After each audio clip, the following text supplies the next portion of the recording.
Well so कैसे हो दोस्तों आप सभी लोग, क्या हाल चाल है? अच्छे, बढ़िया हो?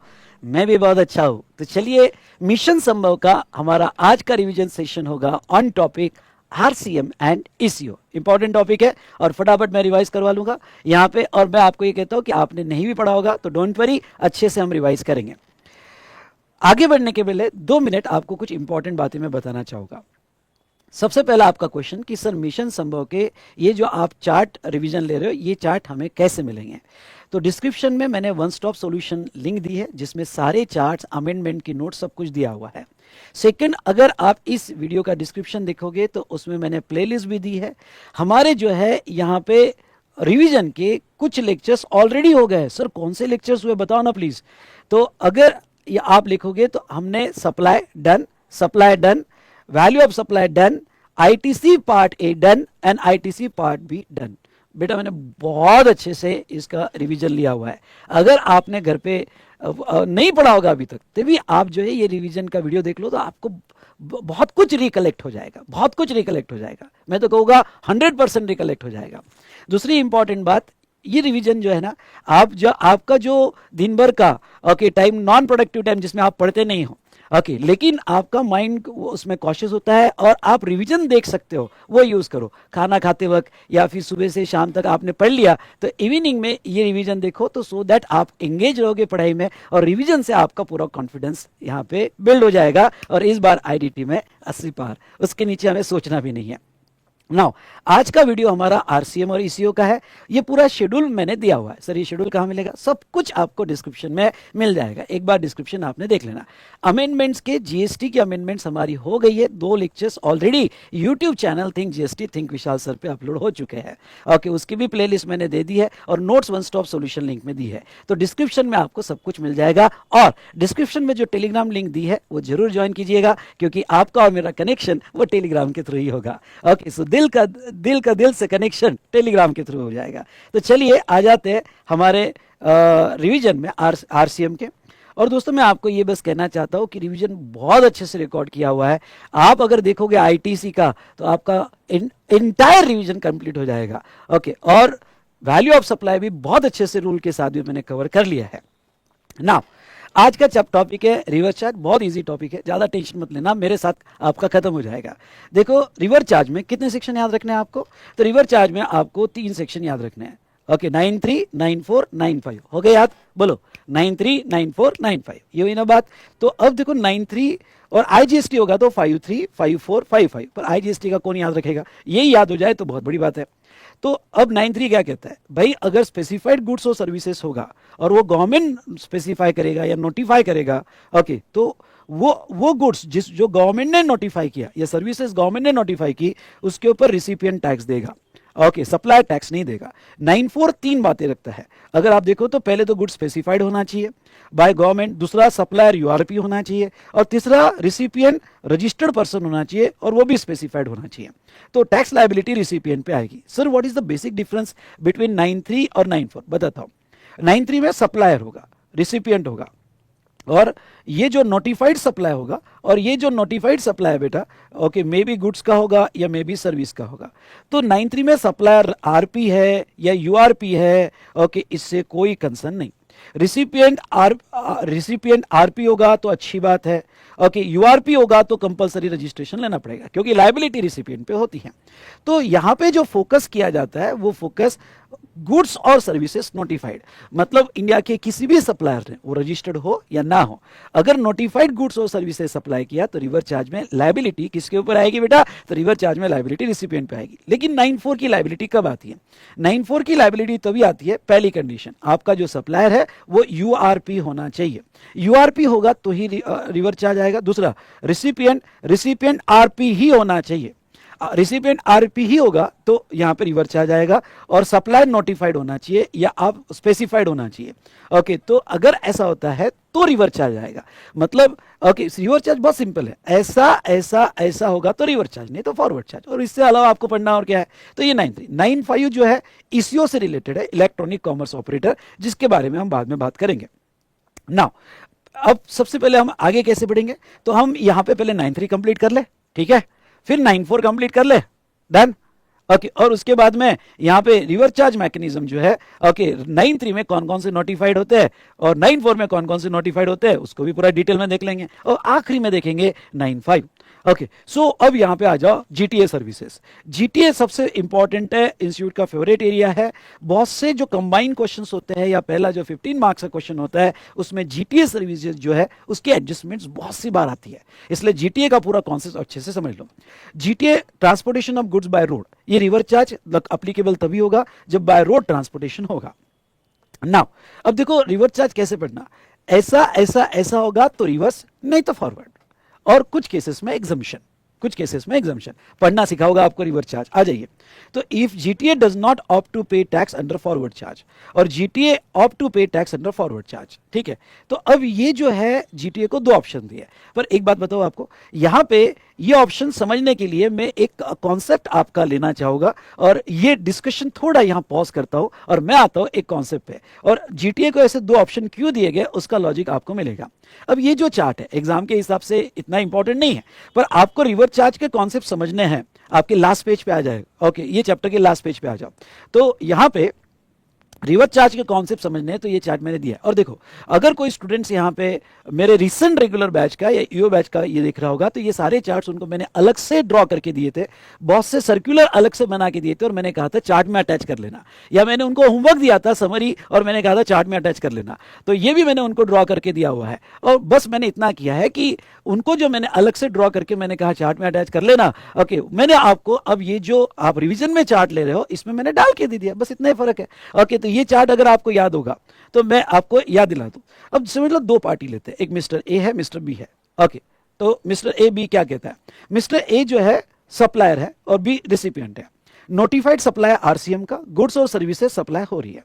भाई टैक्स किसको देना है, टैक्स रिसिपिएंट को देना है, बात क्लियर, टैक्स रिसिपिएंट को देना है। लेकिन इसमें इतनी सारी चीजें जो बहुत सिंपल है, लॉजिक बहुत सिंपल है, वो समझ लो। और वो कौन सा, यहां पे अगर सप्लायर रजिस्टर्ड है, अगर सप्लायर जो यहां पे सप्लाई कर रहा है और ये नोटिफाइड सप्लाई कर रहा है, भाई साहब ये नोटिफाइड सप्लाई कर रहा है और वो जीएसटी में रजिस्टर्ड है, तो लॉ क्या कहता है, लॉ ये कहता है कि टैक्स इनवॉइस सप्लायर बनाएगा क्योंकि वो जीएसटी में रजिस्टर्ड, कोई उसके अदर सप्लाई होगा, अदर सप्लाई की वजह से वो जीएसटी में रजिस्टर्ड होगा, तो टैक्स इनवॉइस वो बनाएगा, जीएसटी लगाएगा और इनवॉइस में आरसीएम पेएबल पे ओके वो टिक कर देगा कि यस आरसीएम पेएबल, मतलब इनवॉइस में सिर्फ टैक्स वो लगा के देगा लेकिन वो लिख देगा कि आरसीएम पेएबल।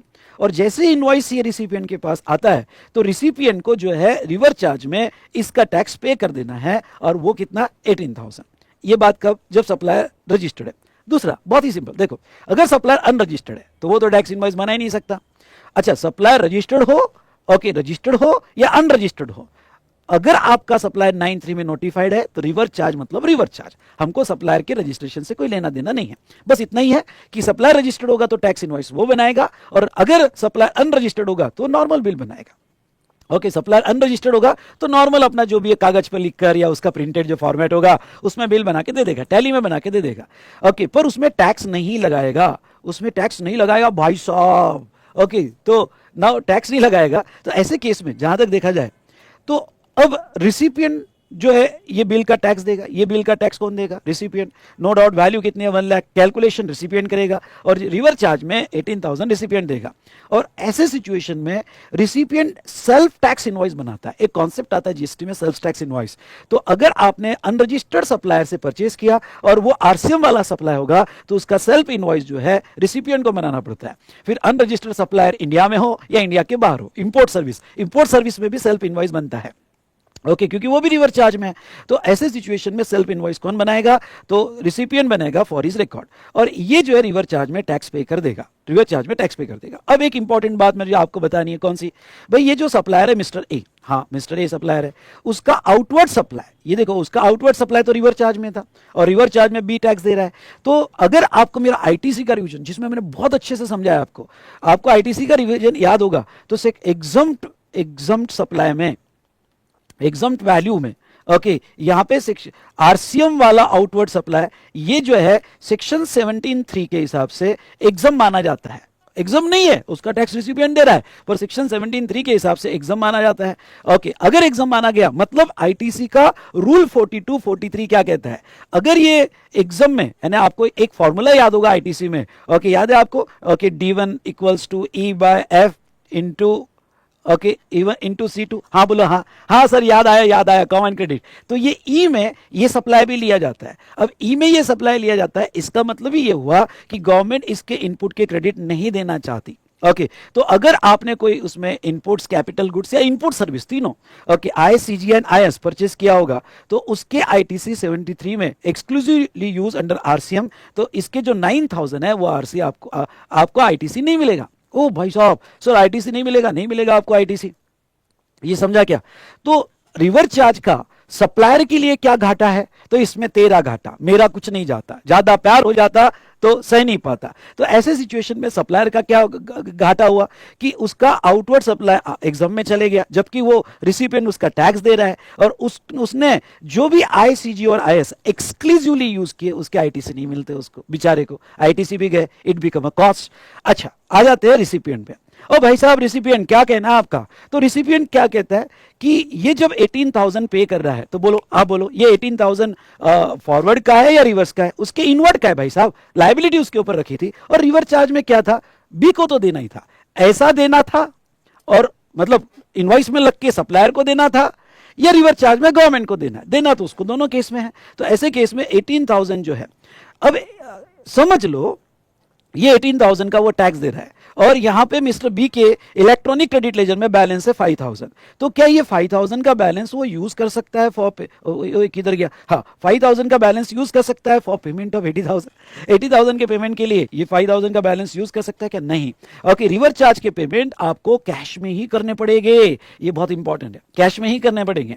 और यहां ओके उसके लिए आप क्रेडिट लेजर यूज नहीं कर सकते, क्योंकि वो इनवर्ड का है, क्रेडिट लेजर आउटवर्ड के लिए यूज होता है। तो ये 18,000 पे कर दो, और ये पे करने के बाद इसका आप क्रेडिट ले सकते हो।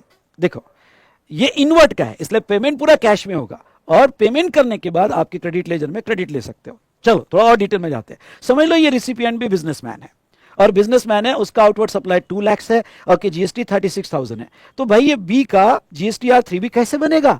तो बी का जीएसटीआर 3 अगर आप देखना चाहते हो, तो कैलकुलेशन ऑफ जीएसटी लायबिलिटी, भाई साहब वो आउटपुट टैक्स कितना है 36,000, ओके उसमें से ओपनिंग बैलेंस क्रेडिट कितना था 5,000, और हमने जो आरसीएम में टैक्स दिया, क्या उसका भी हम क्रेडिट ले सकते हैं? हाँ भाई हाँ, उसका भी आप क्रेडिट ले सकते हो अगेंस्ट आउटपुट टैक्स। ओके तो आपको दो पेमेंट लायबिलिटी आएगी, आउटपुट टैक्स माइनस क्रेडिट, यानी एक नेट जीएसटी लायबिलिटी आउटपुट की, और आपको आरसीएम का देना है रिवर्स चार्ज में, वो भी ड्यू डेट को देना पड़ता है। तो आप 3 भी देखते हो तो दो पेमेंट है, दिस एंड दिस। हाँ, पर ये जो आरसीएम आप पे करते हो इसका ऊपर क्रेडिट मिल जाता है, इसका क्रेडिट मिल जाता है। तो ये मैकेनिज्म है। इसलिए जब भी आप कोई प्रॉब्लम सॉल्व करो, तो पहले क्या करना, पहले आउटपुट टैक्स लिख लेना, जो क्रेडिट मिलते हैं आरसीएम के, इंक्लूडिंग आरसीएम के क्रेडिट ले लेना, और नीचे आरसीएम वाले पेमेंट अलग से देना। बहुत से 15 मार्क्स के क्वेश्चन में ऐसी एडजस्टमेंट आती है, और ये एडजस्टमेंट आपको ध्यान देना है। हो गया भाई साहब, सिंपल वे में सारा कॉन्सेप्ट, इजी डन। ओके पूरा कॉन्सेप्ट चलो 1 मिनट में रिवाइज कर लेते हैं। सप्लायर को क्रेडिट नहीं, ओके सप्लायर रजिस्टर्ड होगा तो इनवॉइस वो बनाएगा, जीएसटी लिखेगा, आरसीएम पे टिक कर देगा। अगर वो अनरजिस्टर्ड होगा तो नॉर्मल बिल बनाएगा, सेल्फ इनवॉइस रिसिपिएंट बनाएगा, रिसिपिएंट कैश में पे करेगा, कैश में पे करने के बाद उसका क्रेडिट भी ले लेगा। ओके तो ये था रिगार्डिंग टू यहां पे रिवर्स चार्ज मैकेनिज्म। अब ये लॉजिक कहां छुपा हुआ था? ओके जीटीए में। जीटीए सर्विस प्रोवाइडर जो थे वो क्रेडिट लेना चाहते थे, और रिवर्स चार्ज में आउटवर्ड सप्लाई है तो क्रेडिट नहीं मिलता है, अभी अभी हमने देखा। तो फिर जीटीए गवर्नमेंट के पास गए, उन्होंने कहा कि सही नहीं सर, हमें क्रेडिट चाहिए, तो हमें फॉरवर्ड चार्ज का ऑप्शन दो ना। और कोई जीटीए अगर फॉरवर्ड चार्ज लेना चाहता है तो क्या दिक्कत है? तो फिर गवर्नमेंट ने कहा ठीक है, जीटीए वालों, अभी मैं जीटीए की बात कर रहा हूं। ओके सुनो सुनो सुनो, अरे सुन बेटा, ओके क्या, तो यहां पे अगर तू फॉरवर्ड चार्ज नहीं ले रहा होगा या फॉरवर्ड चार्ज ले रहा होगा, चलो अब समझ लो तू नहीं ले रहा है फॉरवर्ड चार्ज, तो आगे बढ़ते हैं। तो GST payable by recipient 5%, rate दे दिया 5% से रिसिपिएंट पे टैक्स आएगा। गवर्नमेंट ने रेट कम कर दिया, रिसिपिएंट 5% से देगा। ओके उसमें if transportation of good service supplied by GTA to RP, ये अंडरलाइन करना, ये हाईलाइट करना, जीटीए टू आरपी होगा। अगर जीटीए ने कोई भी रजिस्टर्ड पर्सन को सर्विस दिया, लेने वाला रजिस्टर्ड पर्सन होगा, तो यस आरपी रिवर चार्ज में टैक्स देगा, आरपी रिवर चार्ज में टैक्स देगा। उसके बाद में इसका एक एक्सेप्शन है, देखो पहला पॉइंट, बिल्कुल ध्यान में रखना, सिंपल है। जीटीए ने अगर आरपी को सर्विस दी तो रिवर चार्ज डाल दिया, ओके, और जीटीए रिवर चार्ज के लिए ऑप्ट कर रहा है। अब उसमें एक एक्सेप्शन है, अगर ये GTA government LA government agency जो सिर्फ टीडीएस के लिए रजिस्टर्ड है, बाकी उनका कोई भी टैक्सेबल सप्लाई नहीं, only for TDS, who has taken registration under GST only for TDS, तो वो सर्विस पे कोई चार्ज नहीं, क्योंकि वो सर्विस एग्जम्प्ट है, ओके, उसको एग्जम्पशन मिलता है, यहां लिख दो, सर्विस इज एग्जम्पशन मिलता है उस सर्विस को। अगर आपने गवर्नमेंट को जीटीए सर्विस दिया तो एग्जम्पशन है, इसलिए अगर एग्जम्पशन है तो question of forward charge and reverse charge does not arise. Done done done done. अब देखो आरपी, कोई भी आरपी हो तो गवर्नमेंट ने उसको तो रिवर चार्ज में डाल दिया, गवर्नमेंट ने तो रिवर चार्ज में डाल दिया।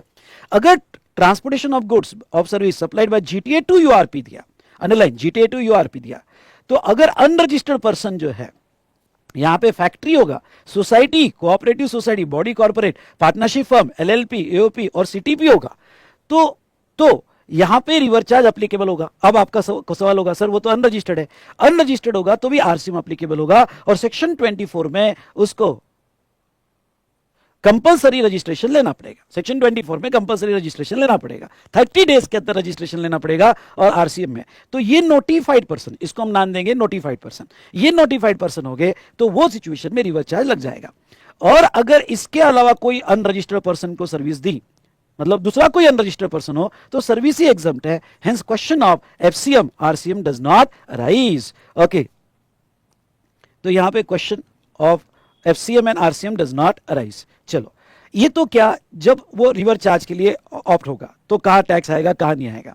सर वो फॉरवर्ड चार्ज के लिए ऑप्ट कर रहा है, क्यों करेगा फॉरवर्ड चार्ज के लिए, बिल देना है जीएसटी का कस्टमर को और उसको भी क्रेडिट लेना है, तो अगर फॉरवर्ड चार्ज के लिए ऑप्शन होगा तो फॉरवर्ड चार्ज में ओके, सबसे पहले तो उसको जीएसटी में रजिस्ट्रेशन लेना पड़ेगा, और फॉरवर्ड चार्ज में दो स्कीम है, ओके। देखो मैंने हो सकता है रेगुलर बैच में आपको एक ही स्कीम पढ़ाई 12% वाला, लेकिन हमारे इंस्टीट्यूट ने एक इंटरप्रिटेशन लिया हुआ है कि 5% वाला भी स्कीम फॉरवर्ड चार्ज में अवेलेबल है। बस इतना ही है कि फॉरवर्ड चार्ज में अगर 12% लेना है तो उसमें आईटीसी मिलेंगे, और फॉरवर्ड चार्ज में 5% लेना है तो आईटीसी नहीं मिलेंगे फॉरवर्ड चार्ज में। तो यहां थोड़ा अपने आप को एडवांस अपडेट कर देना, और वो अपडेट आपको ये करना है हमारे इंस्टीट्यूट के इंटरप्रिटेशन के बेस पर कि फॉरवर्ड चार्ज में दोनों ऑप्शन है, एक 12% वाला विद आईटीसी और 5% वाला विदाउट आईटीसी, ओके। तो दोनों ऑप्शन दिए है, okay. Issue a tax invoice with a declaration of forward charge. हाँ, जीटीए को कुछ नहीं करना है, टैक्स इनवॉइस देना है जिसमें डिक्लेरेशन होना चाहिए फॉरवर्ड चार्ज का। और if GTA service applied to URP, very important note star करना, URP other than notified person, तो एग्जाम। अच्छा, फॉरवर्ड चार्ज में भी अगर ये यूआरपी को सर्विस दिया, क्योंकि हमने नाम तो नोटिफाइड पर्सन लिखा, तो ये यूआरपी को सर्विस दिया तो रिवर सॉरी ये यूआरपी को सर्विस दिया तो टैक्स है, ये अदर देन नोटिफाइड पर्सन, यानी ये यूआरपी को सर्विस दिया तो यहां पे भी एग्जम्पशन दिया है। तो इन शॉर्ट, अगर रिसिपिएंट आपका यूआरपी है और इस नोटिफाइड कैटेगरी में नहीं आता है, देखो कितना सिंपल है, इस नोटिफाइड कैटेगरी में नहीं आता है, तो वो सिचुएशन में यहां पे रिवर चार्ज में भी एग्जम्प्ट है और फॉरवर्ड चार्ज में भी एग्जम्प्ट है। अब एक नीचे नोट दी है, क्या नोट दिया भाई, once GTA opt to pay tax GST under forward charge, भाई साहब उसने फॉरवर्ड चार्ज का ऑप्शन ले लिया, फॉरवर्ड चार्ज का ऑप्शन ले लिया, in a financial year it will continue unless a declaration to switch RCM is filed in the 4th quarter of preceding financial year. एक बार अगर फॉरवर्ड चार्ज का ऑप्शन ले लिया तो उसको वही कंटिन्यू करना पड़ेगा, और अगर सब्सिक्वेंट ईयर में चेंज करना है तो 4th quarter of preceding financial year, मतलब नए साल में 1 अप्रैल से मुझे यहां पे रिवर्स में आना है, तो लास्ट क्वार्टर में यानी फाइनेंशियल ईयर का 4th क्वार्टर में उसको पोर्टल पे डिक्लेरेशन देना पड़ेगा कि भाई अब मैं रिवर्स चार्ज में आना चाहता हूं, मैं अभी तक फॉरवर्ड चार्ज में था, okay. Done done done done. देखो ये सर्विस भी हमारी होगी, ओके। कौन सा था, transportation of goods by road services. Just a minute, चलो आप 9.3 के अब कुछ और रिवर चार्ज में आ जाओ। मैंने रिवर चार्ज सेक्टर वाइज लिए, पहला सेक्टर मैंने लिया ट्रांसपोर्ट सेक्टर, पहला ट्रांसपोर्ट सेक्टर याद रखने में आसानी होती है। दूसरा रिवर चार्ज लीगल सेक्टर। अब लीगल सेक्टर में देखो बहुत ही सिंपल रिवर चार्ज है, और रिवर चार्ज को कैसे पढ़ना, ऐसा ऐसा ऐसा हुआ और इसको सर्विस दिया तो रिवर्स, नहीं तो फॉरवर्ड। मतलब क्या, अगर सर्विस लीगल सर्विस होगी provided by individual senior of firm of advocate to business entity, अगर बिजनेस एंटिटी को सर्विस दी डायरेक्टली और इनडायरेक्टली, तो टैक्स कौन देगा, बिजनेस एंटिटी उसका टैक्स देगी। सिंपल, बिजनेस एंटिटी में ऐसा नहीं कि कंपनी, कोई भी एंटिटी रजिस्टर्ड हो या अनरजिस्टर्ड हो, छोटी हो या बड़ी हो, बिजनेस कर रही है, बस बात खत्म। वो पाइन शॉप वाला हो, बिजनेस कर रही है, बात खत्म। तो ऐसे केस में अगर लीगल, अच्छा रिवर्स चार्ज किसको है बेटा, लीगल सर्विस को ही है। ओके, किसने देनी चाहिए, इंडिविजुअल, सीनियर या फर्म ऑफ एडवोकेट। तो अगर ऐसा ऐसा ऐसा होगा तो रिवर्स, इसमें से कुछ भी नहीं होगा तो फॉरवर्ड या एग्जम्पशन।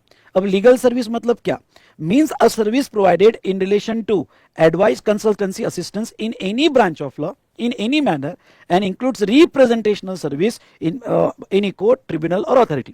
मतलब किसी भी ब्रांच के, किसी भी लॉ के ब्रांच में, है ना, कोई भी लॉ हो और उसमें आप okay as a advocate advice दे रहे हो, कंसल्टेंसी दे रहे हो, असिस्टेंस दे रहे हो, तो उसको लीगल सर्विस माना जाएगा।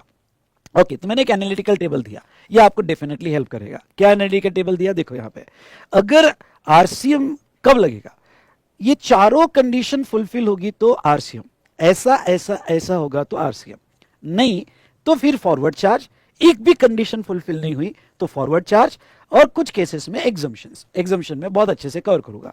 तो सर बताओ कैसा कैसा होगा तो रिवर्स चार्ज, सबसे पहले तो लीगल सर्विस होनी चाहिए, service must be supplied to individual advocate, senior, sorry supplied by individual advocate, senior advocate और फर्म ऑफ एडवोकेट। तीसरा, services supplied to business entity होनी चाहिए, और बिजनेस एंटिटी जो है वो टैक्सेबल टेरिटरी में होना चाहिए।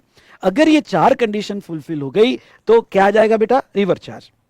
नाउ समझ लो वो लीगल सर्विस नहीं, कोई एडवोकेट है और एडवोकेट जो वास्तु सर्विस दे रहा है, एडवोकेट रेंटिंग सर्विस दे रहा है, एडवोकेट डांस की सर्विस दे रहा है, तो वहां रिवर्स चार्ज नहीं है, उसकी सिर्फ लीगल सर्विस का रिवर्स चार्ज है। अगर कोई अदर सर्विसेज दे रहा है तो वो फॉरवर्ड चार्ज में आएगी। दूसरा, सर्विस एडवोकेट, सीनियर एडवोकेट या फॉर्म ऑफ एडवोकेट देगा तो ही रिवर्स है। सर अगर legal service CA, CS, CMA या अदर कंसल्टेंट ने दिया तो कोई रिवर्स चार्ज नहीं, फॉरवर्ड चार्ज में हमको टैक्स देना पड़ता है भाई साहब। उसके बाद में सर्विस बिजनेस एंटिटी को दिया तो रिवर्स चार्ज, और रिसिपिएंट टैक्सेबल टेरिटरी में होनी चाहिए। अब अगर रिसिपिएंट अगर नॉन टैक्सेबल, इंडिया के बाहर, इंडिया का लॉयर है, बड़ा फेमस लॉयर है, ओके, और वो इंडिया के किसी बाहर के कंपनी को सर्विस दे रहा है, तो वहां रिवर्स चार्ज नहीं होगा। फिर वहां क्या होगा, वहां फॉरवर्ड चार्ज होगा, लेकिन इसमें जेडआरएस का बेनिफिट मिलता है। अब जेडआरएस मतलब जीरो रेटेड सप्लाई। समझ लो कोई इंडिया का लॉयर है, ओके, समझ लो कोई लॉयर इंडिया का है और वो इंडिया के बाहर सर्विसेज दे रहा है, क्योंकि रिसिपिएंट नॉन टैक्सेबल टेरिटरी में है, तो बेटा ये एक्सपोर्ट का नेचर लेता है ना। अगर पैसा कन्वर्टिबल फॉरेन एक्सचेंज में लाओगे तो वो एक्सपोर्ट सर्विस जेडआरएस के अंदर आ सकती है, पर रिवर्स चार्ज नहीं आएगा। ओके, वो केस में आएगा तो फॉरवर्ड चार्ज आएगा और जेडआरएस का आपको बेनिफिट मिल सकता है। नाउ लीगल सर्विस में कुछ एग्जम्पशन है, एग्जम्पशन में डिटेल में पढ़ा होगा, जैसे लीगल सर्विस बिजनेस एंटिटी को दिया, okay, legal service supplied by advocate to other than business entity, या बिजनेस एंटिटी को दिया, सुनना, बिजनेस एंटिटी को दिया पर उसका टर्नओवर थ्रेशोल्ड के नीचे था प्रीसीडिंग फाइनेंशियल ईयर, तो अल्सो रेफर एग्जम्पशन, ऐसा रेड पेन में डाल देना, स्पेशली इसके लिए, लीगल सेक्टर के लिए, अल्सो रेफर एग्जम्पशन ऐसा लिख देना। तो ऐसे सिचुएशन में क्या हो जाएगा कि आप एग्जम्पशन के साथ पढ़ेंगे तो और अच्छे से समझ में आएगा। दूसरा, लीगल सेक्टर में आर्बिट्रल ट्रिब्यूनल, ओके, तो आर्बिट्रल ट्रिब्यूनल सर्विसेज, कोई भी सर्विस आर्बिट्रल ट्रिब्यूनल ने दी और बिजनेस एंटिटी को दी इन अ टैक्सेबल टेरिटरी, तो business entity in a taxable territory liable होगी फॉर पेमेंट ऑफ टैक्स। चलो जी, ये तो हमने देखा लीगल सेक्टर। अब देखते हैं अनऑर्गेनाइज सेक्टर से कुछ रिवर्स चार्ज क्या है। सप्लायर अनऑर्गेनाइज है, उनसे टैक्स कलेक्ट करना मुश्किल जाता है। ओके, सप्लायर जो है यहाँ पे, सुनना, सप्लायर यहाँ पे छोटे लोग हैं या स्कैटर्ड लोग हैं और वहां रेवेन्यू लीकेज के ज्यादा चांसेस है, लेकिन उनसे सर्विस लेने वाला कॉर्पोरेट है। वो कॉर्पोरेट जो सर्विस ले रहा है, सुना, वो कॉर्पोरेट जो सर्विस ले रहा है वो ऑर्गेनाइज है और अल्टीमेटली टैक्स उसके ऊपर आना है, तो रिवर्स चार्ज डालकर उससे टैक्स कलेक्ट करना हमारा ज्यादा बेनिफिट है एज कंपेयर टू सप्लायर से कलेक्ट करना। तो फॉर एडमिनिस्ट्रेटिव कन्वीनियंसी गवर्नमेंट यहाँ पे रिवर्स चार्ज ला रही है। ओके, तो उसमें एक सर्विस है sponsorship service, okay, bye any person. अब स्पॉन्सरशिप सर्विस में सप्लायर कोई भी हो, सुनना, स्पॉन्सरशिप सर्विस में सप्लायर कोई भी हो, ओके, एनी पर्सन, फिर वो इंडिविजुअल हो, एचयूएफ हो, ओके, ट्रस्ट हो, स्पॉन्सरशिप सर्विस कोई भी हो, लेने वाला बॉडी कॉर्पोरेट या पार्टनरशिप फर्म होगा located in a taxable territory, तो रिवर्स चार्ज में बॉडी कॉर्पोरेट या partnership firm located in a taxable territory, उस पर रिवर्स चार्ज आएगा। तो चलो, ओके, कब रिवर्स चार्ज आएगा, ये चार कंडीशन फुलफिल होती है एक साथ क्यूमुलेटिवली तो रिवर्स, इसमें का एक भी कंडीशन फुलफिल नहीं होगा तो फॉरवर्ड। सर्विस होनी चाहिए स्पॉन्सरशिप सर्विस, मतलब क्या, अगर आपकी एडवर्टाइजिंग या मार्केटिंग सर्विस होगी तो वो केस में रिवर्स चार्ज नहीं है। दूसरा, सप्लायर एनी पर्सन होना चाहिए, ओके उसमें मतलब कोई भी सप्लाई करे, इवन कंपनी सप्लाई करे तो भी यहाँ पे ओके रिवर चार्ज ही आएगा। लेने वाला बॉडी कॉर्पोरेट या पार्टनरशिप फर्म ही होना चाहिए तो रिवर चार्ज मतलब क्या हुआ, अगर सर्विस लेने वाला इंडिविजुअल होगा, एचयूएफ होगा, ट्रस्ट होगा तो यहाँ पे रिवर चार्ज नहीं आएगा, यहाँ पे फॉरवर्ड चार्ज आएगा, यानी सप्लायर पे टैक्स आएगा। लेने वाला अगर ये दो लोग होंगे तो ही रिवर चार्ज आएगा। और रिसिपिएंट टैक्सेबल टेरिटरी में होना चाहिए, अगर रिसिपिएंट आउटसाइड इंडिया होगा तो रिवर चार्ज नहीं, सप्लायर पे टैक्स आ सकता है लेकिन वो जीरो रेट सप्लाई का बेनिफिट ले सकता है। ओके अब स्पॉन्सरशिप सर्विस है क्या, चलो मैं आपके सामने एक एग्जांपल लेता हूं। समझ लो कोई इवेंट है, ओके यहाँ पे वी स्मार्ट का इवेंट है, डांस प्रोग्राम चल रहा है, वी स्मार्ट का इवेंट है और यहाँ पे हाँ स्पॉन्सर कर रहा है जियो। ओके जियो मुझे स्पॉन्सर कर रहा है और 2 करोड़ दे रहा है ये इवेंट के लिए, बहुत सारे बच्चे आने वाले हैं और 2 CR ये इवेंट के लिए दे रहा है। तो who is the supplier of service, एक चीज ख्याल रखना, सप्लायर वही जिसको पैसा मिलता है, ये फंडा याद रखना पूरे जीएसटी में, सप्लायर वही जो जिसको पैसा मिलता है और रिसिपिएंट वो जो पैसा देता है। अरे सर जियो जियो क्या ले रहा है, जियो भाई इवेंट में उसका जो ऐड होगा ना उसकी सर्विस ले रहा है, उसकी सर्विस ले रहा है जियो। ओके तो जियो हजारों साल ओके तुम्हारे को हम सर्विस दे रहे हैं, स्पॉन्सरशिप सर्विस। तो ऐसे केस में यहां पे जहां तक देखा जाए तो सप्लायर भी स्मार्ट है, लेने वाला ओके जियो बॉडी कॉर्पोरेट है। तो अगर सप्लायर एनी पर्सन हो, सुनो सप्लायर कोई भी हो, फिर वो टीवी चैनल वाले क्यों ना हो, बॉडी कॉर्पोरेट क्यों ना हो, कंपनी क्यों ना हो, रिवर चार्ज कब होगा, जब रिसिपिएंट यहां पे सुनना बॉडी कॉर्पोरेट और फर्म होगा तो रिवर चार्ज में वो टैक्स पे करेंगे, नहीं तो फॉरवर्ड चार्ज ही आएगा। दूसरा what is the difference between sponsorship service, आपका सवाल होगा सर स्पॉन्सरशिप सर्विस और एडवर्टाइजिंग सर्विस में क्या डिफरेंस है। Sponsorship service link to the event, no doubt event में एडवर्टाइजमेंट ही हो रहा है, पर वो इवेंट जितना बड़ा होगा उतना एडवर्टाइजमेंट होगा, जितना छोटा होगा ओके उतना कम एडवर्टाइजमेंट होगा, और उस वो इवेंट के लिए पैसा दिया गया स्पेशली वो इवेंट के लिए, तो वो स्पॉन्सरशिप सर्विस में आता है। लेकिन advertisement marketing service is not link to the event, ऐसा नहीं कि भाई इवेंट बड़ा होगा, वो कहीं पे भी hoarding advertisement okay YouTube advertisement कहीं पे भी हो सकता है, वो इवेंट से कोई लेना देना नहीं है और वो पैसा कोई पर्टिकुलर इवेंट के लिए नहीं, वो पूरे ओवरऑल एडवर्टाइजमेंट के लिए है, तो वहां फॉरवर्ड चार्ज ही आएगा। आई होप आपको समझा होगा। ओके समझा होगा तो देर की इस बात की लाइक करो और अपना कमेंट दो। उसके बाद में नेक्स्ट गवर्नमेंट सर्विस सेक्टर, तो अब यहाँ पे गवर्नमेंट सेक्टर में रिवर चार्ज क्या है, देखो ध्यान से देखना, गवर्नमेंट सेक्टर में रिवर चार्ज कब आता है। चलो मैं क्या करता हूँ, ये थ्योरी जो है ना ये चार्ट से ले लेता हूँ, चार्ट पे चार्ट, हाँ चार्ट पे चार्ट मजा आएगा, ठीक है। अब अगर गवर्नमेंट या लोकल अथॉरिटी ने सर्विस दी तो सप्लायर 2 होने चाहिए, गवर्नमेंट, अब गवर्नमेंट जब भी कहो तो सेंट्रल गवर्नमेंट, स्टेट गवर्नमेंट और कौन, यूनियन टेरिटरी, और दूसरा क्या, local authority, local authority. Okay sir इसमें 3 पार्ट है, हमें 3 पार्ट पढ़ना पड़ेगा, हाँ अगर सर नहीं पढ़े तो मत पढ़ो, अच्छी बात है नहीं पढ़ोगे तो। ओके 3 पार्ट बिल्कुल क्यों पढ़ते हो यार, ये कितना टफ है, कितना हार्ड है, इतने पैरामीटर्स क्यों पढ़ते हो, एग्जाम में आए तो छोड़ देना ना। ओके क्यों, रिक्वेस्ट है मेरी, छोड़ दो, एग्जाम में आए तो छोड़ देना, उतने मार्क्स कम हो गए तो क्या हो जाएगा, ओके क्या हो जाएगा, अच्छा एक अटेम्प्ट फेल हो गया तो क्या हो जाएगा, नेक्स्ट अटेम्प्ट में पास हो जाओगे, क्यों इतना पढ़ते हो नालायक, आजा इधर। ओके देखो कितने अच्छे से 3 पार्ट किए, पहला ओके पार्ट वन ये कहता है, देखो पूरा प्रिंसिपल देखना, अब ये पार्ट 1 मैंने बनाया है, एक्चुअली एंट्री 5 है, ऑल सर्विसेज, ओ भाई साहब all services other than covered in part 2 and part 3, मतलब जो सर्विसेज इसमें आती है या जो सर्विसेज के बारे में हमने यहां बोला है, इन दोनों को छोड़ के बाकी सारी services supplied to business entity in a TT, TT मतलब टैक्सेबल टेरिटरी, ओके इन बिजनेस एंटिटी को दिया, तो यहाँ पे गवर्नमेंट ने, यानी गवर्नमेंट ने कोई भी सर्विसेज बी को दिया, ओके और एनी सर्विसेज बी को दिया, तो वो केस में RCM is applicable and business entity recipient is liable to pay tax. हाँ लेकिन वो केस में एग्जम्पशन भी है, एग्जम्पशन चैप्टर में अच्छे से पढ़ेंगे ना। अब देखो कुछ 2 कैटेगरी, ये और ये, इसमें रिवर चार्ज नहीं, इवन दो सर्विसेज गवर्नमेंट या लोकल अथॉरिटी दे रहा है, कौन सी लर्न करना, कौन कौन सी, following services supplied by government और लोकल अथॉरिटी। पहला डिपार्टमेंट ऑफ पोस्ट और मिनिस्ट्री ऑफ इंडियन रेलवे, सुनना department of post and ministry of Indian railway अगर ये सर्विस होगी। दूसरा service in relation to vessel और एयरक्राफ्ट एट पोर्ट और एयरपोर्ट, और तीसरा ओके ट्रांसपोर्ट ऑफ गुड्स और पैसेंजर, ट्रांसपोर्ट ऑफ गुड्स और पैसेंजर ट्रांसपोर्ट सर्विस। तो देखो पोस्ट की सर्विस फॉरवर्ड चार्ज में रहेगी, इंडियन रेलवे की कोई भी सर्विस फॉरवर्ड चार्ज में रहेगी, मेरे साथ बोलो स्वाहा। उसके बाद में अगर गवर्नमेंट ने वेसल और एयरक्राफ्ट से रिलेटेड सर्विस पोर्ट और एयरपोर्ट पे दी तो फॉरवर्ड चार्ज में रहेगी, स्वाहा, रिवर चार्ज अप्लाई नहीं होगा। और गवर्नमेंट गुड्स ट्रांसपोर्ट यानी मालगाड़ी या कोई भी गुड्स ट्रांसपोर्ट या पैसेंजर ट्रांसपोर्ट की सर्विस होगी तो फॉरवर्ड चार्ज में होगी, पर इसमें अगर कुछ एग्जम्पशन हो गए तो एग्जम्पशन, लेकिन ये सर्विसेज कभी रिवर चार्ज में नहीं आएगी, ये फॉरवर्ड चार्ज में ही आएगी।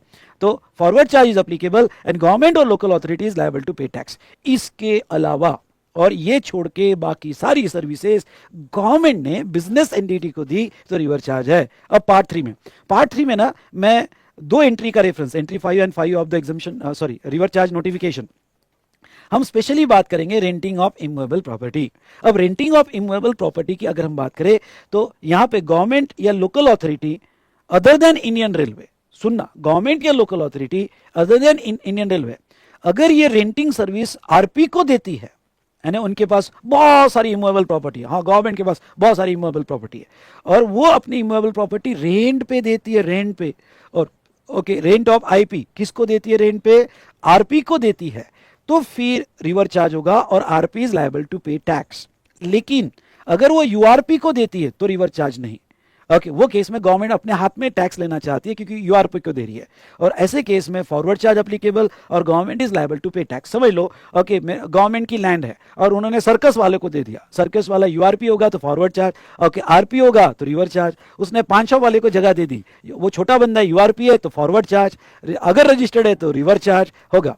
लेकिन ये जो रेंटिंग वाला सेक्टर है, ये रेंटिंग वाला सेक्टर ओके सारे गवर्नमेंट डिपार्टमेंट या लोकल अथॉरिटी को एप्लीकेबल होगा अदर देन इंडियन रेलवे। अगर इंडियन रेलवे ने अपना कोई भी इमूवेबल प्रॉपर्टी रेंट पे दिया हो तो वो केस में फॉरवर्ड चार्ज ही एप्लीकेबल होगा, फिर irrespective whether recipient is registered और अनरजिस्टर्ड। डन डना डन डन बोलो, यस सर, डन डना डन डन। ओके तो इंडियन रेलवे ऑलवेज यहां पे भी फॉरवर्ड चार्ज है, कोई भी सर्विस दिया, और रेंटिंग में भी फॉरवर्ड चार्ज है। आई होप आपको ये चार्ट समझ में आया होगा और अच्छा लगा होगा तो लाइक कीजिएगा, देर किस बात की, और फटाफट अपने दोस्तों के साथ शेयर कीजिएगा। ओके ये चार्ट का सबसे बड़ा फायदा क्या है आपको बताओ, क्या लिंकिंग बहुत अच्छी होती है, लिंकिंग इतनी बढ़िया होती है, ओके बुक से ज्यादा याद आती है। तुम्हारे पास होगी समरी बुक, ओके पर उससे ज्यादा चार्ट में लिंकिंग होती है और आपको बहुत याद आता है। डन डना डन डन। चलो अब आ जाओ renting of residential dwelling and commercial property. अब देखो वो क्या कहते हैं, दो एंट्री है, इसमें से एक एंट्री अभी अमेंडमेंट में आई है, ओके 2024 में अमेंडमेंट में आई थी 5AB। पहले तो हम रेसिडेंशियल ड्वेलिंग देखते हैं। अगर आपने रहता हुआ घर, हाउस, बंगलो, पैलेस, जो भी आपका ड्रीम हाउस होगा, वो किसी भी पर्सन ने रेंट पे दिया, किसको दिया, ओके रजिस्टर्ड पर्सन को दिया, आरपी को दिया, तो रिवर चार्ज में रजिस्टर्ड पर्सन लायबल होगा। मेरा फंडा ऑलवेज याद रखना, और कहीं पे भी ये फंडा सुनोगे ये मेरा ही फंडा है, 22 साल से ये फंडा समझा रहा हूं मैं। ऐसा ऐसा ऐसा होगा तो रिवर चार्ज। ओके तो मैं 2004 से रिवर चार्ज पढ़ा रहा हूं, सर्विस टैक्स से तब से। ओके तो रिवर चार्ज, ऐसा नहीं हुआ तो फॉरवर्ड चार्ज। मतलब क्या, मतलब अगर कोई पर्सन ने अनरजिस्टर्ड पर्सन को दिया तो फॉरवर्ड चार्ज। ओके तो ऐसे केस में फॉरवर्ड चार्ज या फिर थ्रेशोल्ड या एग्जम्पशन, पर रिवर चार्ज ऐसा ऐसा होगा तो ही सिंपल वे में रिवर चार्ज करना। उसके बाद में service by way of renting, सुनना, service by way renting of immovable property other than residential dwelling, okay other than residential dwelling, ये नई एंट्री आई है। अब देखो मैं ये नहीं कहूंगा कमर्शियल प्रॉपर्टी, वो कहते हैं कोई भी renting other than residential dwelling बोला है, okay other than residential dwelling बोला है। मतलब क्या, मतलब हो सकता है कमर्शियल प्रॉपर्टी हो सकता है कमर्शियल ना हो, प्लॉट वगैरह लैंड हो, कोई भी रेंटिंग हो, बस रेसिडेंशियल नहीं है। रेसिडेंशियल के अलावा टावर हो, इमूवेबल प्रॉपर्टी, भाई टावर है रेंट पे दे दिए, वो भी रिवर चार्ज में आ जाएंगे। ओके तो ऐसे केस में सप्लायर, अब रिवर चार्ज कब अप्लीकेबल होगा, ओके सप्लायर यूआरपी है और लेने वाला रजिस्टर्ड पर्सन है, तो ऐसे केस में registered person is liable to pay tax. अभी हमने असेसमेंट किए, अभी क्या हुआ आपने देखा होगा, ओके कि लोग अपना जगह दे रहे हैं टेलीकॉम टावर के लिए, लगाओ टावर यहाँ पे और हमको भाड़ा दो, ओके टावर लगाओ और हमको भाड़ा दो, ठीक है। तो ऐसे सिचुएशन में टावर लगाओगे और हमको भाड़ा दोगे, तो ऐसे केस में सप्लायर अनरजिस्टर्ड है, अरे भाई उसका घर है, बाजू में प्लॉट था, टावर लग रहा है, और वो कंपनी को दिया, रजिस्टर्ड पर्सन को दिया, तो ऐसे केस में रजिस्टर्ड पर्सन रिवर चार्ज में लायबल होगा। डन डना डन डन। ओके फिर से ऐसा ऐसा ऐसा होगा तो रिवर्स। सर सप्लायर रजिस्टर्ड होगा, अब जितने भी पैरामीटर बनाओ, सर ऐसा ऐसा होगा तो क्या, वैसा वैसा होगा तो क्या, फॉरवर्ड या एग्जाम, एग्जाम्शन में होगा तो एग्जाम, नहीं तो फॉरवर्ड। ओके रिवर्स तो बीच, जब ऐसा ऐसा ऐसा होगा। ओके तो इसको क्या करना यहाँ पे, ओके यहाँ लिख देना रीड विथ एग्जाम्शन, ये भी रीड विथ एग्जाम्शन, एग्जाम्शन में बहुत अच्छा चार्ट मैंने बना के दिया है, तो आपका ना कॉन्सेप्ट ही बहुत अच्छे से क्लियर हो जाएगा भाई साहब, बहुत ही अच्छे से। तो पढ़ना तो पड़ेगा ना आपको, ठीक है। तो ये था, चलो मैं 2 मिनट पानी पी लेता हूँ। चलो आ जाओ, अब नेक्स्ट है कंस्ट्रक्शन सेक्टर। अब देखो कंस्ट्रक्शन सेक्टर में 9(3) में ये 2 सर्विसेज है, ओके, ये 2 सर्विसेज कंस्ट्रक्शन सेक्टर में 9(3) में है। और ऊपर अगर आप जाओगे पहले पेज पे तो बाकी सर्विसेज कंस्ट्रक्शन सेक्टर में 9(4) में आती हैं, ओके। 9(4) में गुड्स और सर्विसेज आता है, तो 9(3) की हम सर्विसेज देख लेते हैं। तो 9(3) में क्या नोटिफाइड है, ट्रांसफर और डेवलपमेंट ऑफ राइट्स यानी टीडीआर, इसको हम कहते हैं टीडीआर या FSI, FSI bye any person, supplier कोई भी हो, रिसिपिएंट अगर प्रमोटर है, और इसमें इंपॉर्टेंट क्या है, फॉर कंस्ट्रक्शन ऑफ प्रोजेक्ट, तो वो केस में प्रमोटर, प्रमोटर मतलब बिल्डर, आप लिख सकते हो प्रमोटर मतलब बिल्डर, ओ भाई साहब, तो बिल्डर लायबल होगा। अगर किसी ने ओके डेवलपमेंट राइट्स दिए, समझ लो मेरी पुरानी सोसाइटी है और मैंने कहा नई सोसाइटी बना है, डेवलपमेंट राइट्स दे दिए या फ्री स्पेस इंडेक्स दे दिया, वो फ्री स्पेस इंडेक्स एक टेक्निकल टर्म है, ओके, एफएसआई दे दिया, तो और ये किसको दिया, प्रमोटर को दिया, किसके लिए दिया, फॉर कंस्ट्रक्शन ऑफ प्रोजेक्ट, तो ऐसा ऐसा ऐसा ऐसा होगा तो रिवर्स चार्ज, नहीं तो फॉरवर्ड चार्ज, ओके। तो ये लॉजिकली भी लगता है, क्योंकि क्या हो जाता है कि कोई भी डेवलपमेंट, एक सोसाइटी दे रही डेवलपमेंट राइट, तो वो राइट्स देना सर्विस है, तो वो थोड़ी जीएसटी देगी। प्रमोटर धंधा धंधा कर रहा है भाई, बिल्डर धंधा कर रहा है, तो वो जीएसटी देगा। या कंस्ट्रक्शन देखा जाए तो लॉन्ग टर्म लीज, हाँ, अब कंस्ट्रक्शन सेक्टर में एक लीज वाला भी है, long term lease of land 30 years और more by any person to promoter against the consideration in the form of upfront amount for a construction of project. समझ लो मेरे पास एक पुराना प्लॉट है या गवर्नमेंट के पास है या कोई भी है, और मैं एक बिल्डर को दे रहा हूँ कि भाई चल ठीक है, मैं तेरे को 999 ईयर्स की ये लीज दे देता हूँ, ये 99 ईयर्स की लीज दे देता हूँ, इंपॉर्टेंट है 30 ईयर्स से ज्यादा लीज दिया गया, बस मुझे तू इतना रेंटल दे देना, लीज रेंट दे देना, अपफ्रंट अमाउंट दे देना, सलामी दे देना, what ever is the name. अरे नेम कुछ भी हो भाई साहब, नाम में क्या रखा है, चेहरा क्या देखते हो, दिल में उतर कर देखो ना, ठीक है। तो ऐसे सिचुएशन में जहां तक देखा जाए तो लायबिलिटी प्रमोटर पे रखी हुई है। अब वेरी इंपॉर्टेंट स्टार करना डायरेक्टर की सर्विस। अब डायरेक्टर की सर्विस में देखो रिवर्स चार्ज क्या है, कोई भी सर्विस होगी, service by director of company और बॉडी कॉर्पोरेट, सर्विस कोई भी हो, यहां पे लिख दो एनी सर्विस। और अगर ये service director of the company या बॉडी कॉर्पोरेट ने दिया, और किसको दिया, कंपनी और बॉडी कॉर्पोरेट में, तो रिवर्स चार्ज। मतलब क्या, मतलब ऐसा ऐसा ऐसा होगा तो रिवर्स चार्ज। अब देखो ये बहुत इंपॉर्टेंट है, कब बोला जाएगा director in the course of employment है, और कब बोला जाएगा डायरेक्टर सर्विस दे रहा है। तो यहाँ पे उन्होंने बहुत अच्छा क्लासिफाई करके दिया, और मैंने बहुत ही बेस्ट और ब्यूटीफुल चार्ट बना के दिया आपको। If a director provide service in the course of employment, अगर डायरेक्टर सर्विस दे रहा है और service in the course of employment दे रहा है, जिसका section 192 of income tax act में टीडीएस डिडक्ट हो रहा है, आई रिपीट, जिसका section 192 of income tax act में टीडीएस डिडक्ट हो रहा है, तो वो केस में वो सप्लायर नहीं बोला जाएगा as per para 1 of schedule 3, और question of RCM does not arise, क्योंकि वो एम्प्लॉयमेंट कॉन्ट्रैक्ट है, शेड्यूल 3 में आता है, कहां से सप्लाई बोलेंगे। Other services by the director, अगर डायरेक्टर का टीडीएस 194(j) या other section of income tax act में कटता है, तो वो प्रोफेशनल सर्विस मानी जाती है या अदर कमीशन ब्रोकरेज सर्विस मानी जाती है, वहां ये रिवर्स चार्ज अप्लीकेबल है भाई साहब। तो ये रिवर्स चार्ज कब अप्लीकेबल है, ये यहां पे अप्लीकेबल है, ये रिवर्स चार्ज यहां अप्लीकेबल होगा, यहां ये रिवर्स चार्ज यहां अप्लीकेबल नहीं होगा, यहां अप्लीकेबल होगा। और दूसरा एक बहुत अच्छा क्लैरिफिकेशन है, और भाई साहब इसको स्टार्ट करना, if services provided by director in his personal capacity, example renting of immovable property, IP मतलब immovable property, to a company. लेकिन कोई ऐसी सर्विस होगी, अभी तो उन्होंने एक ही एग्जांपल दिया, कौन सा एग्जांपल दिया, रेंटिंग ऑफ इमूवेबल प्रॉपर्टी। अगर कोई भी सर्विस होगी, example low renting of immovable property, और मैंने मेरे नाम की इमूवेबल प्रॉपर्टी कंपनी को दी है, मेरी कंपनी को दी है, रेंट ले रहा हूं, मैं डायरेक्टर हूं, तो लेकिन ये मेरी पर्सनल कैपेसिटी में, मैं डायरेक्टर नहीं होता तो भी रेंट मिलता। पर्सनल कैपेसिटी कैसे डिसाइड करना कि डायरेक्टर नहीं हूं, छोड़ दिया डायरेक्टरशिप, नहीं हूं डायरेक्टर, तो फिर तभी भी रेंट मिलेगा। मतलब ये service in the nature of directorship नहीं है। तो सीबीएसई कहता है कि रिवर्स चार्ज तभी आएगा जब आपकी service in the nature of directorship होगी। ये service in the nature of directorship नहीं है, तो यहां पे फॉरवर्ड चार्ज एप्लीकेबल होगा, ओके, और इस पर जीएसटी आएगा। मैं तो बहुत खुश हुआ, सर खुश कैसे, फॉरवर्ड चार्ज में आ गया, आपको तो अननेसेसरी जीएसटी देना पड़ रहा है, नहीं तो रिवर्स चार्ज में जीएसटी देने की जरूरत नहीं है, वो तो रिसिपिएंट देगा। ओ भाई साहब फॉरवर्ड चार्ज में आना मतलब क्रेडिट, क्रेडिट हल्के हल्के मिलना, कुछ याद है आपको, तो मुझे क्रेडिट मिल जाता है।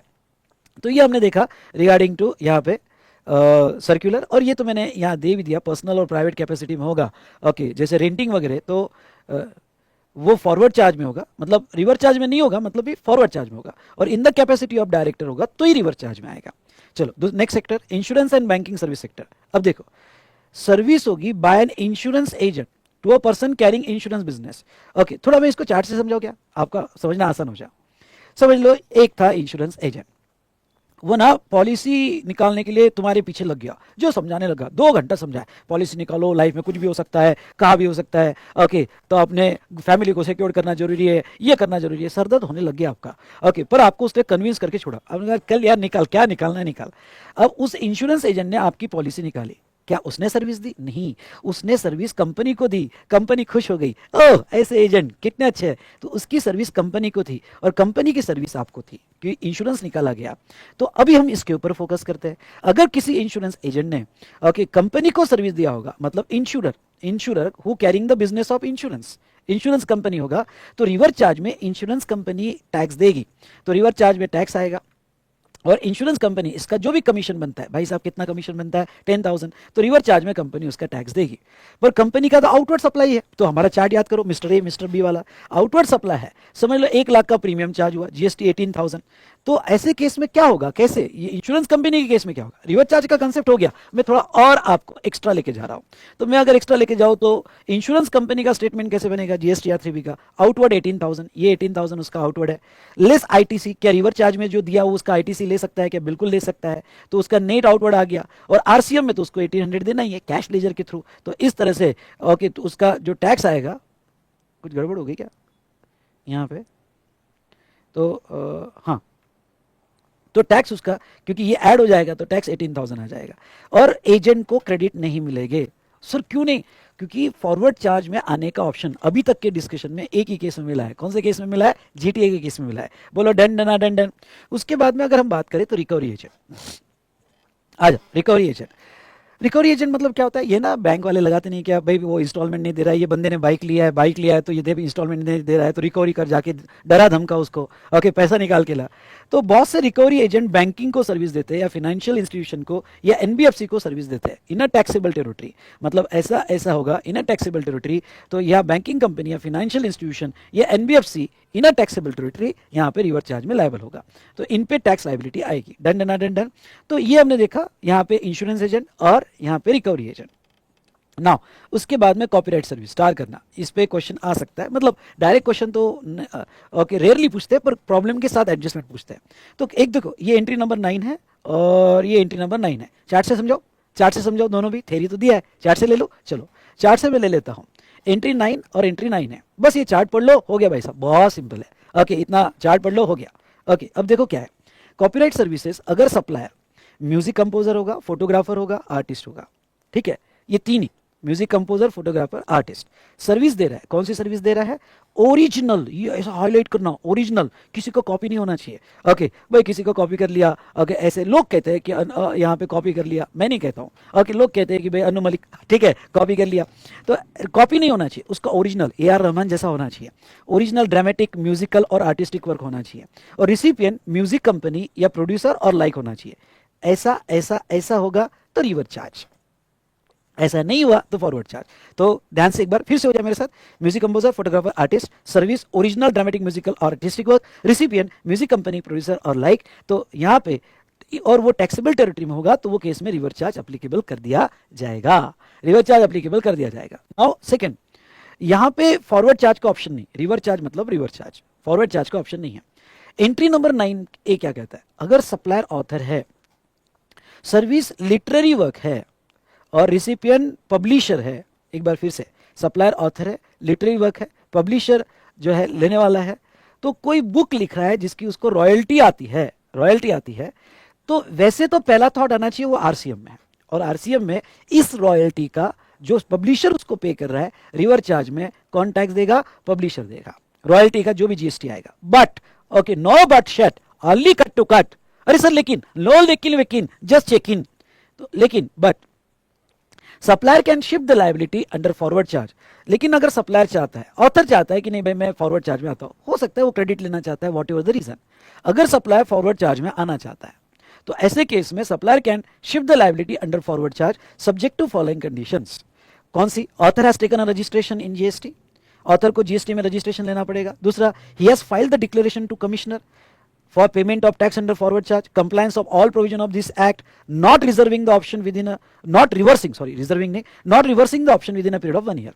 मतलब वो कमिश्नर को कहेगा डिक्लेयर करके, ओ कमिश्नर मैं डिक्लेयर कर रहा हूँ, फॉर्म आता है इसका एक, मैं टैक्स दूंगा फॉरवर्ड चार्ज में, कंप्लायंस सारा प्रोविजन मैं करूंगा और मैं 1 साल तक ये ऑप्शन रिवर्स नहीं करूंगा, और उसको इनवॉइस में भी डिक्लेरेशन देना पड़ता है. अब देखो दोनों में क्या डिफरेंस है. एक हमने जीटी को ऑप्शन दिया था फॉरवर्ड चार्ज में आने का, अगर जीटी आ रहा है तो उसको सिर्फ इनवॉइस में डिक्लेयर करना पड़ता है, कमिश्नर को डिक्लेयर नहीं करना पड़ता है, इनवॉइस में डिक्लेयर करना पड़ता है कि मैं फॉरवर्ड चार्ज में आ रहा हूं. लेकिन यहां पे जो है कॉपीराइट सर्विस से रिलेटेड उसको जो है डिक्लेयर करना पड़ता है कमिश्नर को कि मैं सारे कंप्लायंस करूंगा, यानी 2 डिक्लेरेशन देने हैं, एक और ये दूसरा, ऐसे 2 डिक्लेरेशन देने बेटा, तो वो फॉरवर्ड चार्ज में आ जाएगा. ओके फॉरवर्ड चार्ज में सर ये फॉरवर्ड चार्ज का ऑप्शन सिर्फ ऑथर को है क्या? हाँ भाई हाँ. ओके सर इनको फॉरवर्ड चार्ज नहीं मिलता है क्या? इनको भी क्रेडिट लेना है, ये भी कहते हैं कि हमें भी आईटीसी चाहिए, प्लीज फॉरवर्ड चार्ज दे दो. नहीं, इनको नहीं, मतलब नहीं. ओके फॉरवर्ड चार्ज इनको ही मिलेगा. डन डन डन डन बोलो यस सर. उसके बाद में member of overseeing committee, supply of service by member of overseeing committee to RBI, तो रिवर्स चार्ज में है. उसके बाद में ओके डीएसए मतलब डायरेक्ट सेलिंग एजेंट, अगर वो इंडिविजुअल होगा, पहला पॉइंट वो इंडिविजुअल होगा, डायरेक्ट सेलिंग एजेंट होगा, अदर देन बॉडी कॉर्पोरेट या पार्टनरशिप होगा, मतलब ये डायरेक्ट सेलिंग एजेंट होना चाहिए और वो बैंक का होगा, एनबीएफसी का होगा, तो रिवर्स चार्ज में बैंक और एनबीएफसी लायबल होगा. तो मतलब ओके पहला ओके अगर हम देखें तो पहला आरसीएम तभी होगा जब वो इंडिविजुअल डीएसए रहेगा. Okay other than body corporate, यानी डीएसए अगर बॉडी कॉर्पोरेट है या पार्टनरशिप फर्म है तो वो केस में फॉरवर्ड चार्ज ही रहेगा. तो ये फुलफिल हुआ तो रिवर्स, नहीं तो फॉरवर्ड, सिंपल. दूसरा रिसिपिएंट बैंक या एनबीएफसी होनी चाहिए. हाँ ख्याल रहे या एफआई नहीं है, यहाँ से बैंक और एनबीएफसी है, मतलब रिसिपिएंट अगर एफआई होगा या कोई अदर पर्सन होगा डीएसए का तो उसको बेनिफिट रिवर्स चार्ज, सॉरी वो रिवर्स चार्ज में नहीं आएगा, वो फॉरवर्ड चार्ज में आएगा. और recipient located in a taxable territory तो ओके तो ही रिवर्स चार्ज, अगर वो नॉन टैक्सेबल टेरिटरी होगा तो उसमें रिवर्स चार्ज नहीं आएगा. उसके बाद में बिजनेस फैसिलिटेटर, ये देखो बिजनेस फैसिलिटेटर और business agent of business correspondent, ये दोनों को मैं चार्ट पे पढ़ा दूं. डन चलिए ओके. और अभी तक आपको अच्छा लगा हो तो क्या देख रहे हो भाई, लाइक करो और अच्छी रिवीजन वीडियो लाओगा. क्या देख रहे हो? हाँ ठीक है, और अच्छी रिवीजन वीडियो आपके लिए लेके आ जाऊंगा.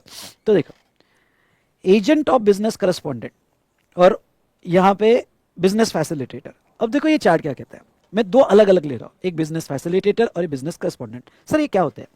देखो ये बिजनेस फैसिलिटेटर और करस्पॉन्डेंट इसकी एग्जाम होती है जो यहाँ पे आरबीआई कंडक्ट करती है इरडा के साथ मिलकर. इरडा ठीक है, आईआरडी है ये, जो है ना इंश्योरेंस कंपनी या बैंकिंग कंपनी का बिजनेस बढ़ाते हैं.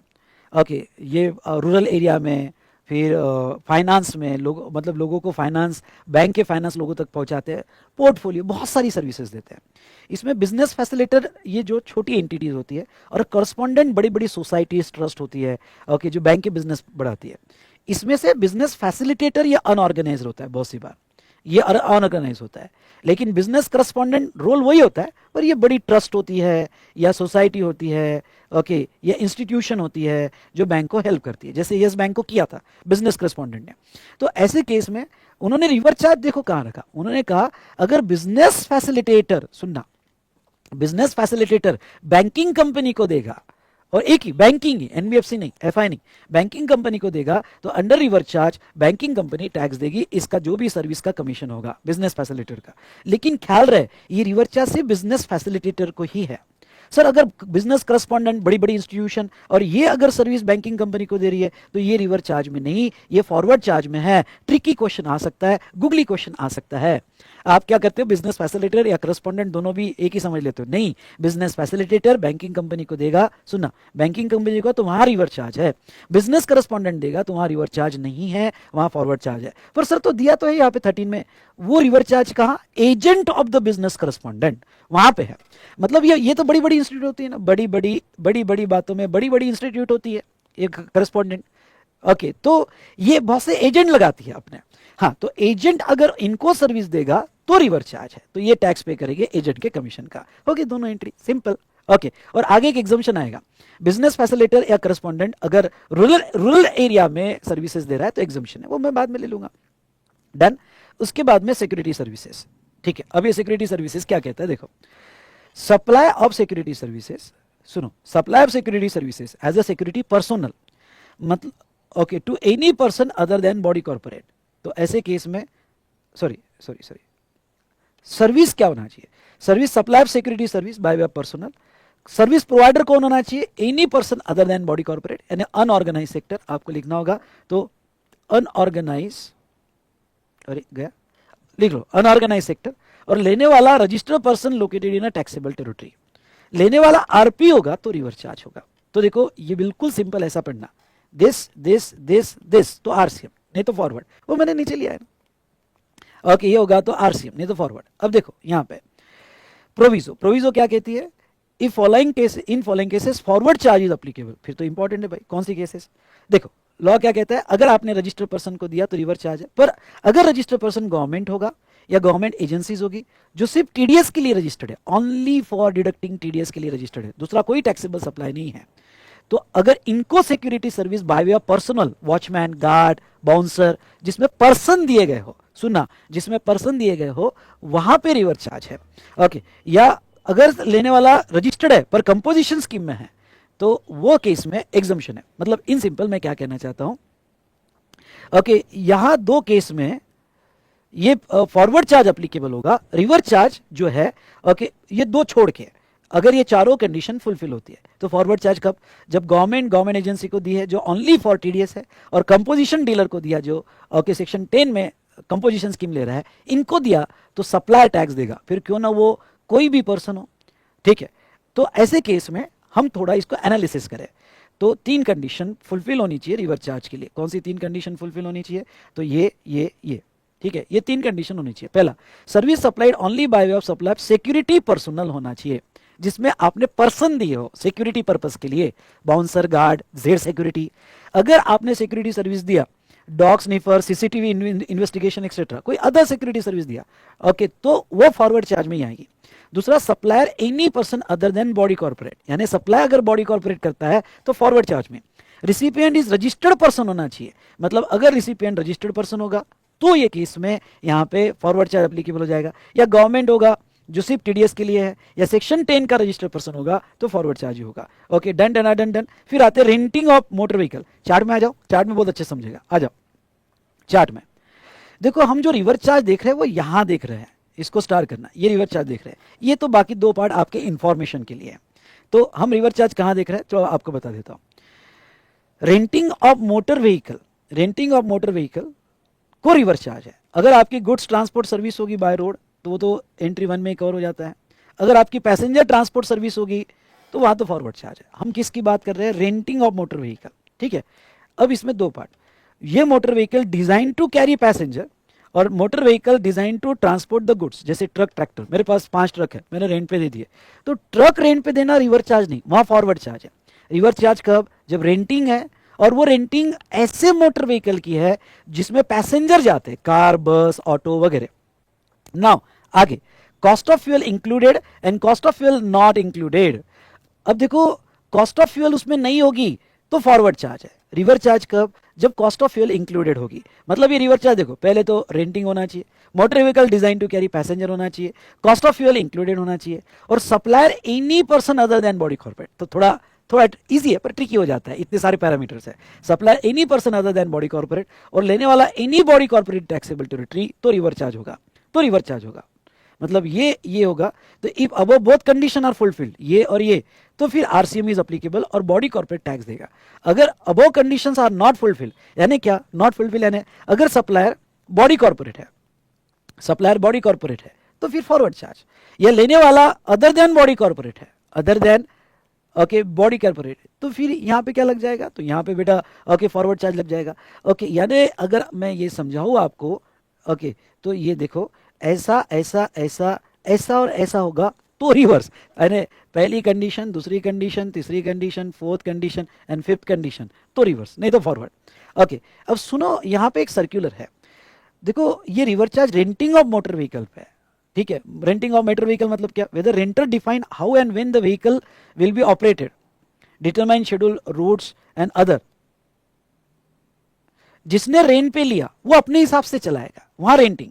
अगर वो पैसेंजर ट्रांसपोर्ट सर्विस होगी जहां प्री डिटरमाइंड रूट्स है, ओके देखो मैंने कार पे रेंट दिया बॉम्बे जाने के लिए, तो तू तेरे हिसाब से जा, 10 बार रोकना है रास्ते में, किसी को देखना है रास्ते में, ओके सीन सीनरी देखना है रास्ते में, किसी के साथ सीन सीनरी में रुकना रास्ते में, तो तेरा हिसाब से चल, वो रेंटिंग ऑफ कार हुई।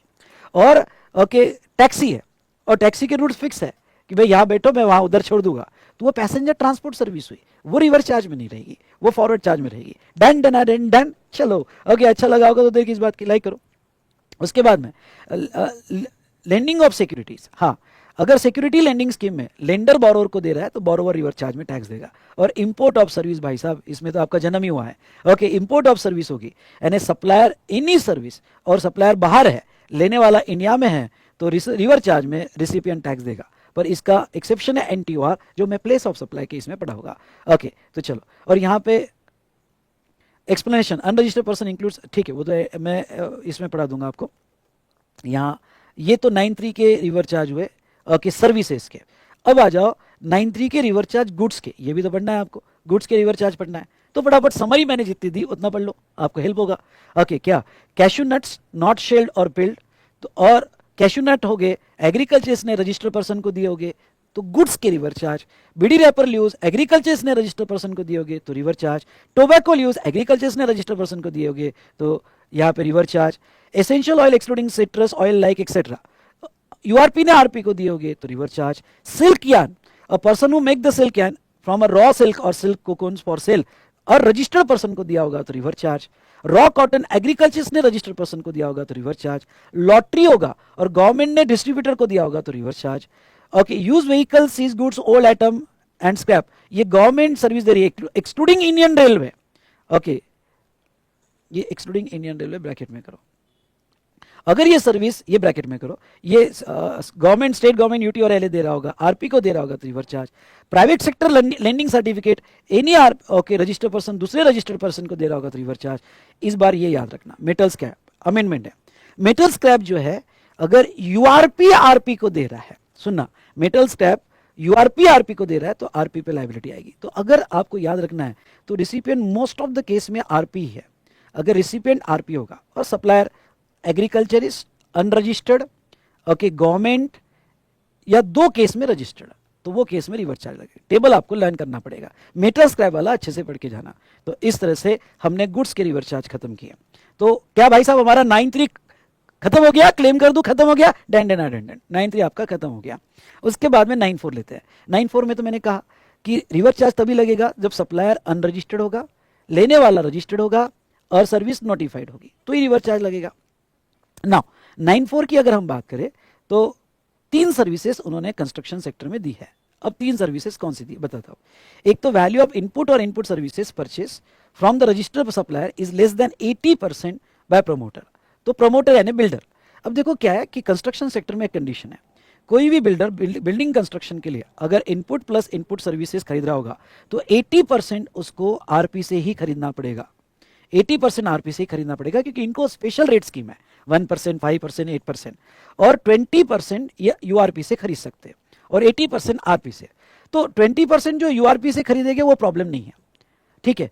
अगर ये 80% में कुछ शॉर्टफॉल हुआ, मतलब हमने रजिस्टर से 70% ही खरीदा, तो जो शॉर्टफॉल 10% का है, सुनना, जो 80% कंप्लीट करने के लिए शॉर्टफॉल है,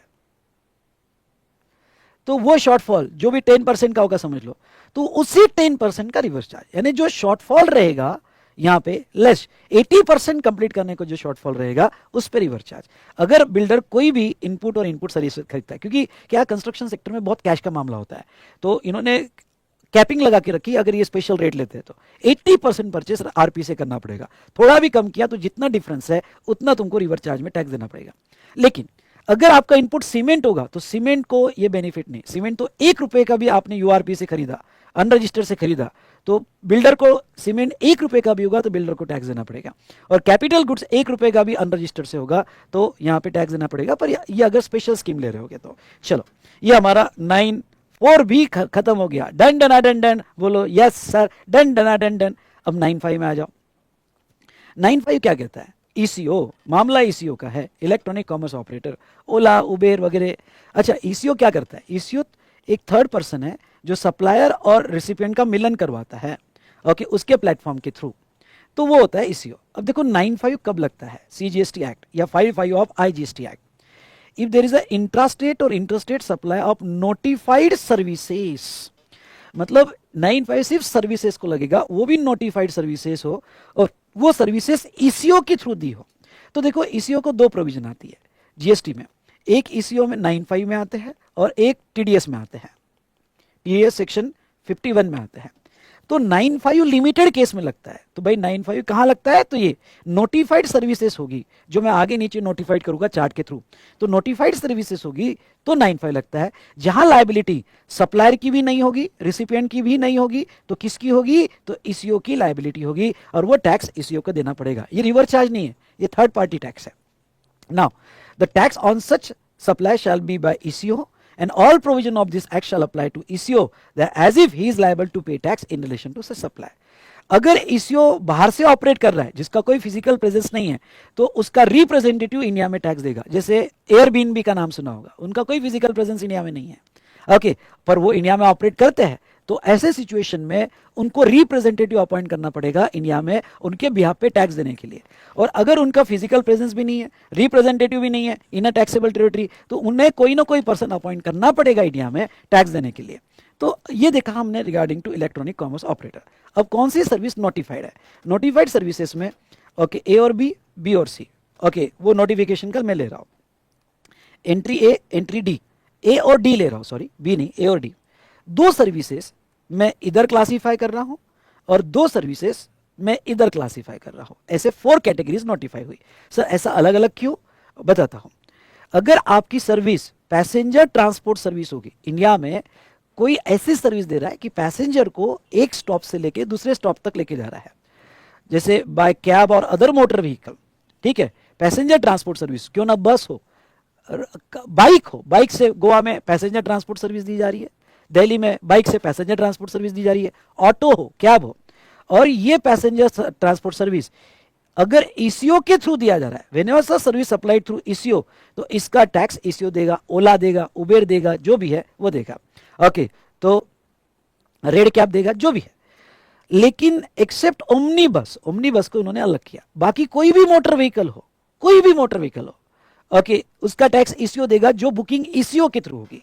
लेकिन ओमनी बस होगी तो ओमनी बस में अगर सप्लायर कंपनी है, सुनना, अगर सप्लायर कंपनी है तो उसका टैक्स सप्लायर ही देगा, इवन दो वो ईसीओ के थ्रू दे रहा है। लेकिन ओमनी बस में सप्लायर अदर देन कंपनी है तो फिर ईसीओ वाला कंसेप्ट लग जाएगा और उसका टैक्स ईसीओ देगा ओमनी बस में।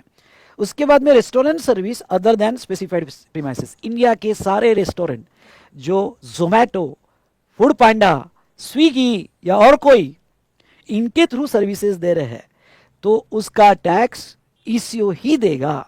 तो whenever service provided through ECO, तो सारे रेस्टोरेंट जो दे रहा है ECO is liable to pay tax. उसका एक एक्सेप्शन है, क्या एक्सेप्शन है, if restaurant is located in such specified premises where room rent is more than 7,500 then supplier is liable to pay tax. अरे यार मैं अभी क्लास ले रहा हूँ, अब क्लास लेने के बाद मैंने बोला चलो अब आज ना, ओके, मैरियोट में, मैरियोट एक होटल है, मैरियोट से वहाँ एक पाशा रेस्टोरेंट है, वहाँ से ना कुछ यार ओके इटालियन बुलाते हैं, ओके इटालियन बुलाते हैं। क्लास हो गया, मैंने स्विगी में गया और पाशा मैरियोट डाला, पाशा मैरियोट डाला, अब वहाँ से इटालियन ऑर्डर कर दिया। अब यहाँ मैरियोट नहीं दे रहा है, मैरियोट तो होटल चला रहा है भाई, रूम वगैरह रेंट पे देता है, और तो आपका रेस्टोरेंट ऐसे होटल में है, सुनना, आपका रेस्टोरेंट, सॉरी,